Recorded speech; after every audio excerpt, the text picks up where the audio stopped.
¿Alguna vez te preguntaste qué somos realmente, individuos autónomos o producto de la sociedad que nos rodea? Desde la psicología social hasta la filosofía política, este dilema ha estado presente desde hace siglos.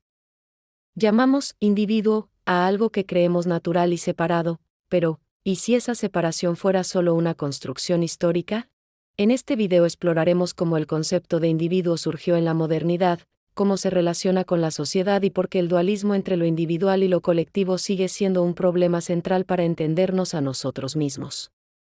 El dualismo entre individuo y sociedad ha sido, desde siempre, un problema central para la psicología social y para el pensamiento occidental en general. Tan presente está, que incluso el nombre de la disciplina lo revela, fue necesario agregar la palabra social para marcar su campo de estudio. Esto deja ver algo importante, que la psicología, por sí sola, no alcanza a pensar lo social. Este dualismo no es solo una idea, funciona como una matriz epistémica. Es decir, como un marco que determina hasta qué punto entendemos lo individual como condicionado por lo social. Hagamos un paréntesis. Cuando decimos matriz epistémica, nos referimos a los supuestos, categorías y formas de pensar con las que construimos realidad. Esa matriz influye en las preguntas que hacemos, en cómo interpretamos los fenómenos y hasta en qué respuestas aceptamos como válidas. Por eso, no es neutra. Una matriz epistémica estructura lo que podemos conocer y, al mismo tiempo, naturaliza ciertas preguntas mientras deja otras afuera. Sigamos. Esta matriz aparece y entra en juego en las disputas entre psicologismo y sociologismo de finales del siglo XIX. En ese momento comenzaban a desarrollarse las primeras aproximaciones hacia una psicología de las masas. Y no se queda en el pasado, también en el siglo XXI, con el auge de nuevos marcos teóricos, esta matriz sigue operando y marcando las discusiones. Este dualismo entre individuo y sociedad no empieza con la psicología ni con la sociología. Podemos rastrearlo mucho antes, en la teoría política moderna, donde el gran debate giraba en torno a qué debía priorizarse, los intereses individuales o los colectivos. De todos modos, los desarrollos teóricos y políticos siempre se han volcado hacia el individuo. Pero acá surge una pregunta clave. ¿A qué nos referimos cuando hablamos de individuo? Según esta mirada, el individuo no es algo dado de una vez y para siempre, sino una construcción. O, como decía Foucault citando a Nietzsche, es una invención. En otras palabras, el individuo es la manera en que nos vemos e interpretamos a nosotros mismos. No es una realidad oculta que debamos descubrir, sino una interpretación que, con el tiempo, se naturalizó para dar sentido a nuestras vidas. Tanto se naturalizó, que llegamos a creer, sin cuestionarlo, que eso es la realidad. Además, y retomando a Foucault, los seres humanos nunca interpretamos desde una realidad pura. Siempre interpretamos a partir de otras interpretaciones. Por naturaleza somos seres interpretantes, cargamos con puntos de vista, experiencias, sensaciones e ideologías que no podemos extirpar de nosotros mismos. Entonces, ¿existe realmente el individuo? Aunque hoy usemos ese término, no es algo universal para nombrar a un sujeto. Por ejemplo, en muchas culturas indígenas, el valor máximo no está puesto en el individuo, sino en la tribu. En cambio, en las culturas occidentales, los sujetos aparecen como naturalmente separados unos de otros y de lo colectivo. Como dice el autor, es como si fueran partículas independientes, a las que se les da el nombre de átomos sociales.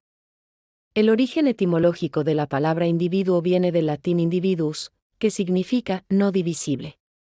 La palabra átomo comparte ese mismo sentido, lo que no se puede dividir, pero en este caso proviene del griego. Aunque coincidan en el significado, no existe una relación directa de origen entre ambos términos. Por otro lado, si miramos la historia, el individuo no siempre existió tal como lo pensamos hoy. Es, en realidad, una construcción de la modernidad. Se consolidó como categoría central de subjetivación entre los siglos XVII y XIX, en paralelo a la expansión del capitalismo y a los profundos cambios sociales que éste generó. En palabras del autor, estas son las condiciones sociohistóricas de emergencia, que hicieron posible que el individuo se volviera un concepto dominante. Raggio nos recuerda la mirada de Marx sobre el individuo. Marx critica cómo la economía clásica, con pensadores como Adam Smith y Ricardo, entiende al individuo. En la sociedad de libre concurrencia, lo que hoy llamamos capitalismo moderno o liberal, el individuo parece totalmente independiente, desconectado de los vínculos sociales previos, la familia, el estamento, el gremio, la comunidad, todo queda relegado a un segundo plano.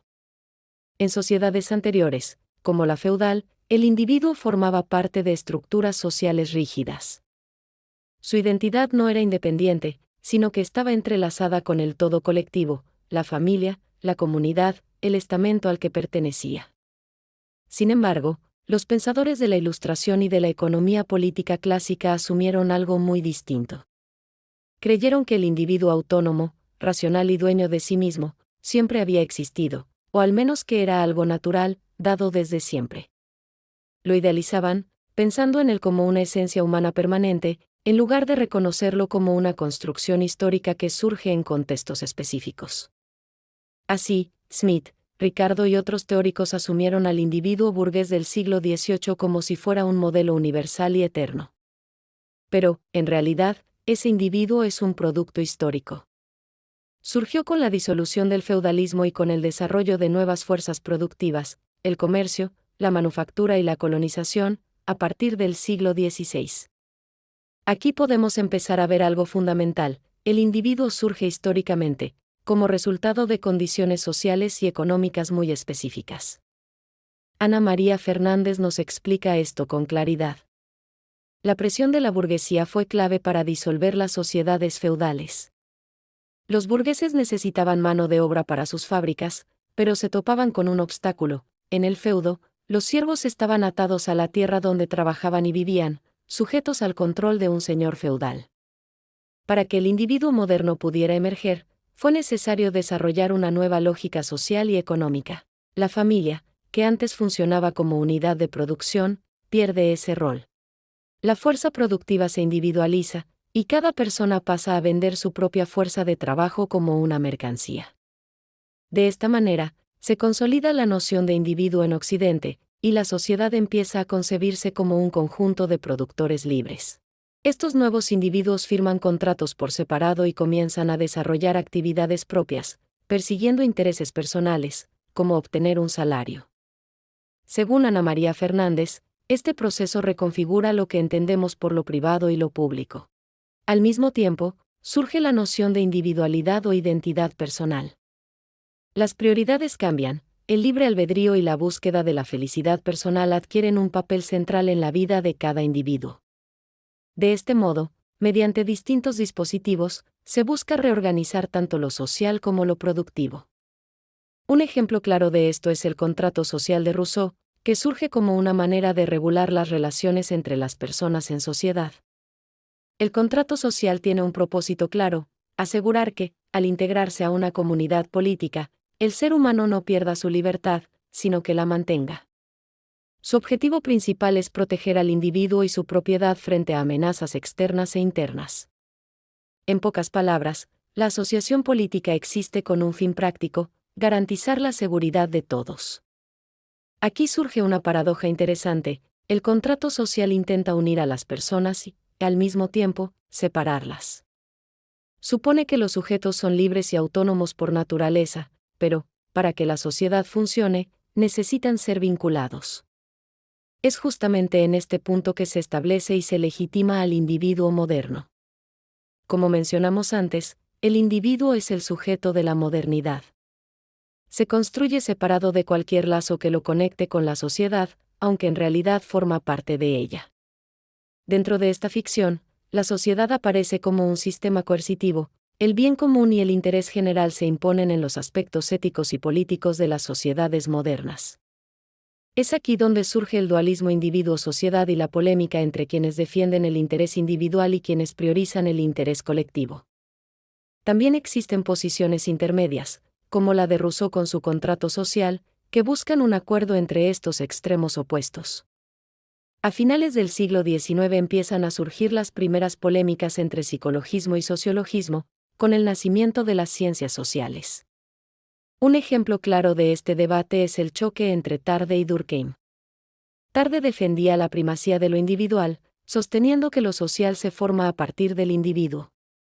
En cambio, Durkheim argumentaba que primero está lo social, que actúa como una fuerza externa que condiciona al individuo. Juan Carlos de Brasi llama a esta tensión posición de principio.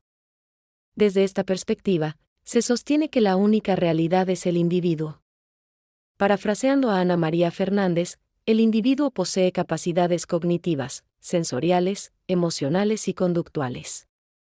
Lo social, grupal o colectivo, según esta visión, no sería más que una generalización de esas realidades individuales.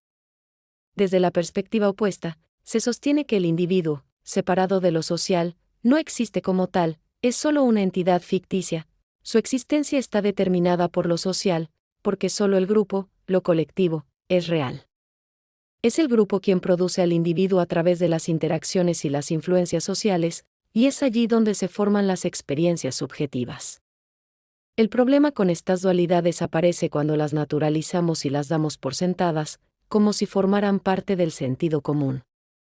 Según de Brasi, este fenómeno es normal, tendemos a aceptar conceptos y nociones como obvios, sin aplicar una mirada crítica sobre ellos.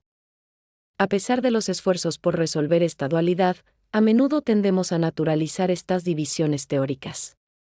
De Brasi observa que, en lugar de cuestionar la separación, muchas veces se intenta articular lo que antes había sido escindido, construyendo marcos que integren lo individual y lo social. Para lograrlo, se crean arquitecturas conceptuales en las que ambas esferas se corresponden, con el fin de superar reduccionismos y ofrecer fundamentos teóricos sólidos y coherentes. Una de estas arquitecturas propone que la sociedad y el individuo se influyen mutuamente. Sin embargo, Raggio sostiene que esta idea de influencias recíprocas no aporta una verdadera solución, porque desde el principio nunca se cuestionó la división misma.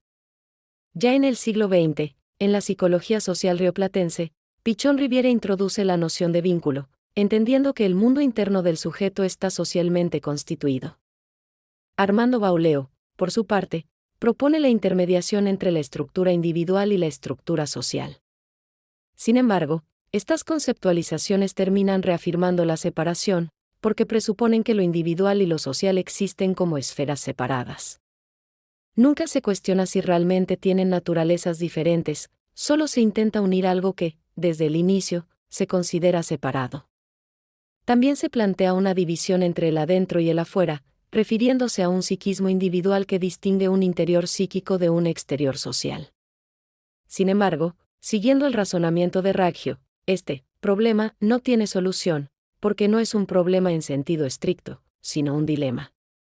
Por eso, la situación debe ser reformulada y abordada de otra manera. En primer lugar, cuestionándonos si la separación entre el adentro psíquico y el afuera social realmente existe, si lo social y lo individual tienen naturalezas diferentes y si no fuera así, ¿cómo se relacionan?